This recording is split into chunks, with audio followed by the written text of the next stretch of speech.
Continuando o nosso ano bíblico, hoje, Atos dos Apóstolos, capítulo 22 e 23. A defesa de Paulo. Irmãos e pais, ouvi agora a minha defesa perante vós. Quando ouviram que lhes falava em língua hebraica, guardaram ainda maior silêncio e continuou. Eu sou judeu, nasci em Tarso da Cilícia, mas criei-me nesta cidade e aqui fui instruído aos pés de Gamaliel, segundo a exatidão da lei de nossos antepassados, sendo zeloso para com Deus, assim como todos vós o sois no dia de hoje.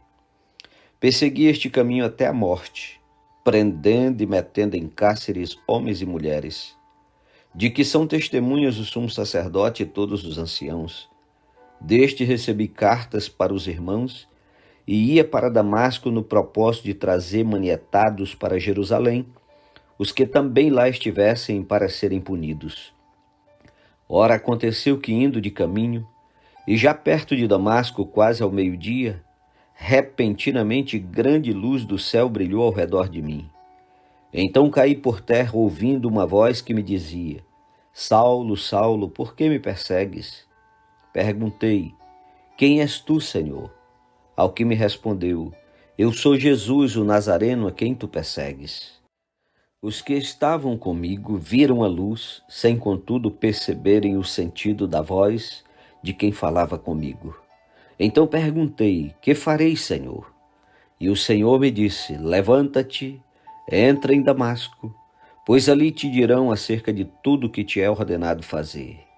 Tendo ficado cego por causa do fulgor daquela luz, guiado pela mão dos que estavam comigo, cheguei a Damasco. Um homem chamado Ananias, piedoso conforme a lei, tendo o bom testemunho de todos os judeus que ali moravam, veio procurar-me, pondo-se junto a mim, disse: Saulo, irmão, recebe novamente a vista. Nessa mesma hora recobrei a vista e olhei para ele. Então ele disse: O Deus de nossos pais de antemão te escolheu para conheceres a sua vontade, veres o justo e ouvires uma voz da sua própria boca. Porque terás de ser sua testemunha diante de todos os homens das coisas que tens visto e ouvido. E agora, por que te demoras? Levanta-te, recebe o batismo e lava os teus pecados, invocando o nome dele. Tendo eu voltado para Jerusalém, enquanto orava no templo, sobreveio-me um êxtase, e vi aquele que falava comigo: Apressa-te e sai logo de Jerusalém, porque não receberão teu testemunho a meu respeito. Eu disse: Senhor, eles bem sabem que eu encerrava em prisão e nas sinagogas açoitava os que criam em ti. Quando se derramava o sangue de Estevão, tua testemunha, eu também estava presente. Consentia nisso e até guardei as vestes dos que o matavam. Mas ele me disse: Vai, porque eu te enviarei para longe aos gentios. Ouviram-no até essa palavra, e então gritaram dizendo: Tira tal homem da terra, porque não convém que ele viva. Ora, estando eles gritando, arrojando de si as suas capas, atirando poeira para os ares, ordenou o comandante que Paulo fosse recolhido à fortaleza e que sob açoites fosse interrogado para saber por que motivo assim clamavam contra ele. Quando o estavam amarrando com correias, disse Paulo ao centurião presente: Se vos há porventura lícito açoitar um cidadão romano sem estar condenado? Ouvindo isto, o centurião procurou o comandante e lhe disse: Que estás para fazer? Porque este homem é cidadão romano. Vindo o comandante, perguntou a Paulo: Dize-me, és tu romano? Ele disse: Sou. Respondeu-lhe o comandante: A mim me custou grande soma de dinheiro este título de cidadão. Disse Paulo: Pois eu tenho por direito de nascimento. Imediatamente se afastaram os que estavam para o inquirir com açoites. O próprio comandante sentiu-se receoso quando soube que Paulo era romano, porque o mandara amarrar. No dia seguinte, querendo certificar-se dos motivos por que vinha ele sendo acusado pelos judeus, soltou e ordenou que se reunisse os principais sacerdotes e todo o sinédrio, e mandando trazer Paulo, apresentou-o perante eles. Capítulo 23. Fitando Paulo os olhos no sinédrio, disse: Varões, irmãos, tenho andado diante de Deus com toda a boa consciência até o dia de hoje. Mas o sumo sacerdote Ananias mandou aos que estavam perto dele que lhe batessem na boca. Então lhe disse Paulo: Deus há de ferir-te parede branqueada. Tu estás aí sentado para julgar-me segundo a lei, e contra a lei mandas agredir-me?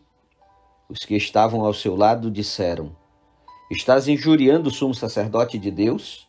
Respondeu Paulo: Não sabia, irmãos, que ele é sumo sacerdote, porque está escrito: Não falarás mal de uma autoridade do teu povo. Sabendo Paulo que uma parte do sinédrio se compunha de saduceus e outra de fariseus, exclamou: Varões, irmãos, eu sou fariseu, filho de fariseus. No tocante à esperança e à ressurreição dos mortos sou julgado. Dita estas palavras, levantou-se grande dissensão entre fariseus e saduceus, e a multidão se dividiu. Pois os saduceus declaram não haver ressurreição, nem anjo, nem espírito, ao passo que os fariseus admitem todas estas coisas. Houve, pois, grande vozeria, e levantando-se alguns escribas da parte dos fariseus, contendiam, dizendo: Não achamos neste homem mal algum. E será que algum espírito ou anjo lhe tenha falado? Tomando vulto a celeuma, temendo o comandante que fosse Paulo espedaçado por eles, mandou descer a guarda para que o retirassem dali e o levassem para a fortaleza.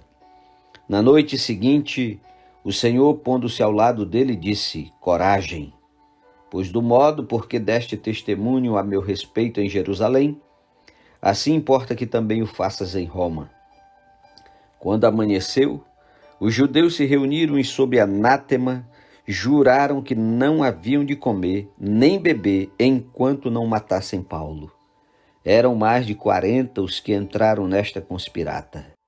Estes, indo ter com os principais sacerdotes e os anciãos, disseram: Juramos sob pena de anátema não comer coisa alguma enquanto não matarmos Paulo. Agora, pois, notificai ao comandante juntamente com o sinédrio, que vô-lo apresente como se estivesseis para investigar mais acuradamente a sua causa, e nós, antes que ele chegue, estaremos prontos para assassiná-lo. Mas o filho da irmã de Paulo, tendo ouvido a trama, foi, entrou na fortaleza e de tudo avisou a Paulo. Então este, chamando um dos centuriões, disse: Leve este rapaz ao comandante, porque tem alguma coisa a comunicar-lhe. Tomando-o, pois, levou-o ao comandante, dizendo: O preso Paulo, chamando-me, pediu-me que trouxesse à tua presença este rapaz, pois tem algo que dizer-te. Tomou pela mão o comandante e, pondo-se à parte, perguntou-lhe: Que tens a comunicar-me? Respondeu ele: Os judeus decidiram rogar-te que amanhã apresentes Paulo ao sinédrio, como se houvesse de inquirir mais acuradamente a seu respeito. Tu, pois, não te deixes persuadir, porque mais de 40 entre eles estão pactuados entre si, sob anátema de não comer nem beber, enquanto não o matarem. E agora estão prontos esperando a tua promessa. Então o comandante despediu o rapaz, recomendando-lhe que a ninguém dissesse ter-lhe trazido estas informações. Chamando 2 centuriões, ordenou: Tende de prontidão desde a hora 3ª da noite 200 soldados, 70 de cavalaria e 200 lanceiros para irem até Cesareia. Preparai também animais para fazer Paulo montar e ir com segurança ao governador Félix. E o comandante escreveu uma carta nestes termos: Cláudio Lísias, ao excelentíssimo governador Félix, saúde. Este homem foi preso pelos judeus e estava prestes a ser morto por eles, quando eu, sobrevindo com a guarda, o livrei, por saber que ele era romano. Querendo certificar-me do motivo por que o acusavam, fi-lo descer ao sinédrio deles. Verifiquei ser ele acusado de coisas referentes à lei que os rege, nada, porém, que justificasse morte ou mesmo prisão. Sendo eu informado de que havia uma cilada contra o homem, tratei de enviá-lo a ti sem demora, intimando também os acusadores a irem dizer na tua presença o que há contra ele. Saúde. Os soldados, pois, conforme lhes foi ordenado, tomaram Paulo e durante a noite o conduziram até Antípatris. No dia seguinte, voltaram para a fortaleza, tendo deixado aos de cavalaria o irem com ele, os quais, chegando a Cesareia, entregaram a carta ao governador e também lhe apresentaram Paulo. Lida a carta, perguntou o governador de que província ele era. E quando soube que era da Cilícia, disse: Ouviste-ei quando chegarem os teus acusadores. E mandou que ele fosse detido no pretório de Herodes. Amém. Um feliz sábado, que Deus o abençoe, um ótimo culto para você e até amanhã em nome de Jesus.